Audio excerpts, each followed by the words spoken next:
What's up, guys? Putazos Promotions back up in this motherfucking building. We're back, 2022. I want to thank you guys for being here, for tuning in to Putazos Promotion. All of you guys that are new to my channel, I want to welcome you guys. I want to tell you guys thank you for subscribing. For all those that haven't subscribed, please hit the little button, hit that little bell on the bottom. Don't cost nothing, as you guys know. Please follow me. We have a lot of boxing content, so I try to upload all the time. And I want to thank everybody for following us right here at Putazos Promotion, this channel on the sport of boxing. I want to say that I want to thank every one of you guys again. Please follow us on Instagram, Putazos Promotions on Instagram, and hopefully you guys love our content. So we're gonna get started today, but before that, I want to let you guys know. I know there's a fight coming on Leo Santa Cruz and one time Keith Thurman and all these fights, Josecito Lopez, all these fights are coming up. But especially today, I want to talk about this boxer. He's been around. I feel that he hasn't been brought up, to the attention. I know he's retired. I know he lives here in Las Vegas, Nevada. I've been watching this boxer since I was a little kid. He's been up. He was up there at his prime time. He's a good boxer. He's a good person, and I want to let you guys know that if I would like to talk about him. I would even love to have him here in my podcast. I'm going to talk about this person, and I have nothing but good things to say about this boxer. And hopefully you guys, a lot of you guys, I know you probably don't remember him. A lot of you guys, younger generation, probably don't know who he is. But I'm going to try my best to talk about him and bring him up. And hopefully you guys, do your research too and see who he is and the kind of person he is. And hopefully, I'm talking about the boxer wise, out of the ring. He had issues like we all do. We're humans. We may make mistakes, but we come from our mistakes. We learn from our mistakes. So first of all, I want to bring this guy out, and I want to introduce this guy to you guys. His name is Paul Spadafora, and he's known as the Pittsburgh Kid. Paul Spadafora did his debut in October 18, 1995. His career went from 1995 all the way to 2014. His nickname, his birth name is Paul Russ Spadafora. His alias name is the Pittsburgh Kid. His stance is he's a southpaw. His height is 5'9". His reach is 6'9". Like I said before, his residence is here in Las Vegas, Nevada. His birthplace eventually is Pittsburgh, Pennsylvania. His record stands at 49-1 with 1 draw, 19 KOs.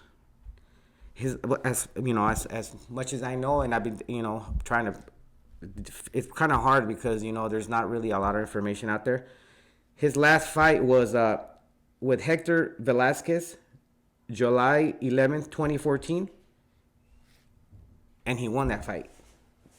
Eventually, he won that fight. So the fight he lost was with John Perez on November 30th of 2013. That's the last time he fought.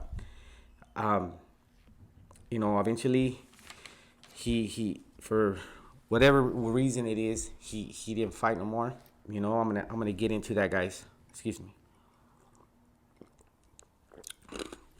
And 5 years ago, he assaulted a woman at a bar. He got into little issues. Like I said before, we're not perfect. He got into it. He has little issues. In 2016, he had a domestic dispute incident. He was drunk at the time, resisting arrest and assault. He pleaded guilty. He had time served and probation completed, a year of alcohol abuse treatment. Eventually, guys, he tried to commodity issues. He tried to go. We all have our issues. We all have our skeletons. But, I feel like when a person tries to be a better person and change with the time, that's credit. We can't judge people. We're nobody to judge people. The only one that could judge us is the man upstairs. So eventually, Paul Spadafora, then later on, he stabbed his stepbrother. He kicked his mother, and he threatened the police and spitted on them. Like I said, we ain't nobody to judge. He did it, and then his half brother of Paul was found dead of an overdose. His name is Charles Macis. Let me see if I say this correct. Marisco, and that was in 2017.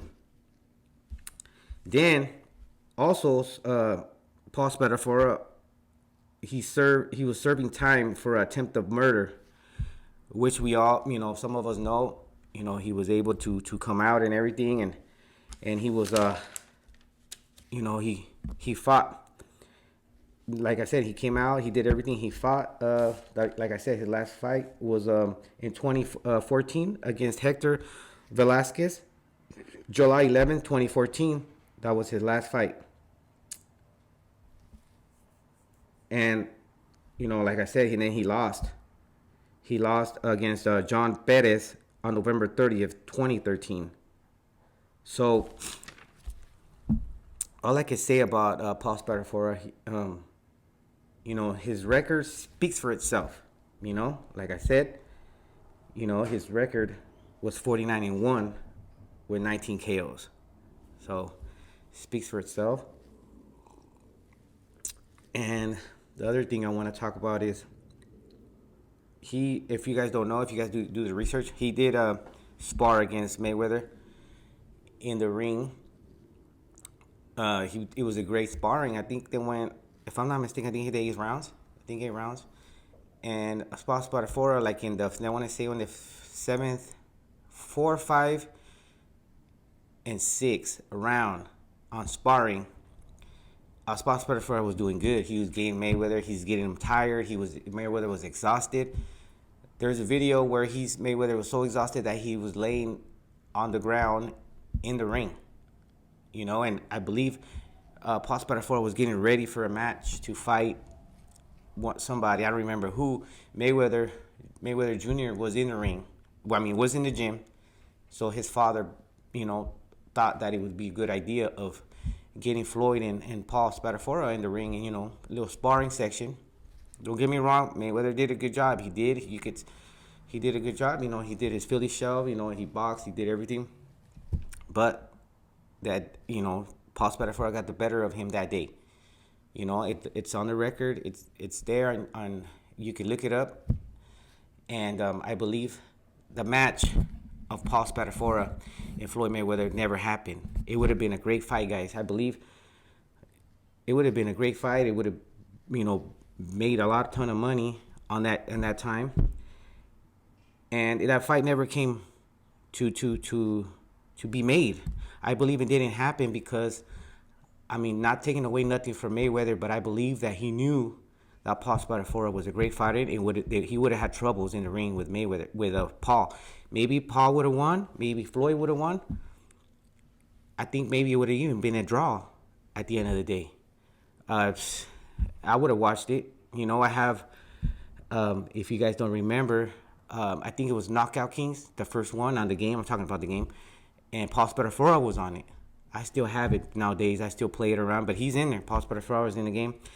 And,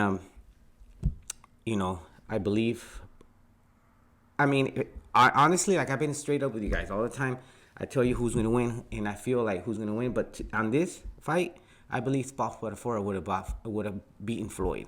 Maybe not knock him out, but would have hurt him, got him tired. I think they would have stopped the fight. That's my belief, if it would have happened. But we don't know. All we can go is say, oh, you got your Floyd Mayweather fans, you got your Paul Spadafora.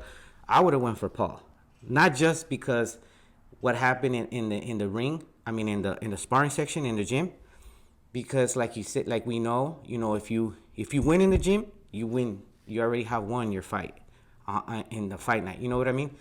But I feel that Paul would have won that fight. I mean, you guys could please comment in the bottom and put your thoughts on it. Who do you think would have won? You know, if you guys don't just go in there and say, oh, well, Floyd would have won.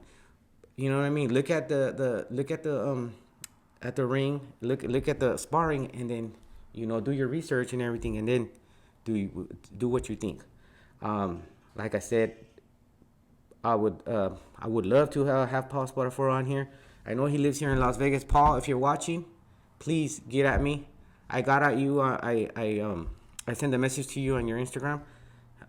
Hopefully we can talk, and maybe you can come on here, and I would love to interview you. And hopefully, Paul, you're doing good. And so at this time, I want to do shout outs. I want to do a shout out to my boy Frankie Velar and his Frankie's Boxing. Also to Hit Hard Sports. Please follow Frankie Velar Boxing, and follow Hit Hard Sports. Follow him. If you guys need somebody as a trainer, I suggest you to contact Frankie Avelar. He's a good trainer. He was a good boxer back in the day. Please subscribe to him. Subscribe to us. We try to do our best. Thank you guys for following us. Thank you for watching our content. Putas Promotions. We're out of here.